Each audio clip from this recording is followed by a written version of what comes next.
एक खास मकाम, खास अहमियत देते थे।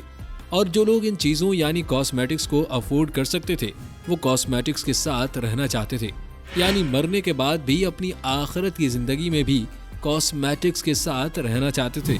तो इस वीडियो में हम एक्सप्लोर करेंगे कि कदीम मिस्र में खूबसूरती और मेकअप सेहत से जुड़ी मेडिसिन को कदीम मिस्री उन्हें जिंदगी और मौत में क्यों ज़रूरी समझते थे।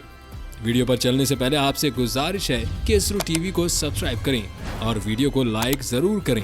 और अगर आपने कदीम मिस्री तहजीब पर बनी हमारी पिछली वीडियो नहीं देखी तो डिस्क्रिप्शन में लिंक पर जाकर आप इस सीरीज की बाकी वीडियोस देख सकते हैं। नाज़रीन, कदीम तरीन किताबों और पेंटिंग से बात पता चलती है कि वो लोग दांतों की बीमारियों में खास महारत रखते थे। कदीम मिस्री सफाई को बहुत ही अहमियत दिया करते थे। वो रूटीन से नहाते और अपने लिए बेहतरीन किस्म के बाथरूम बनाया करते थे। और तो और वो जानवरों और पौधों से साबुन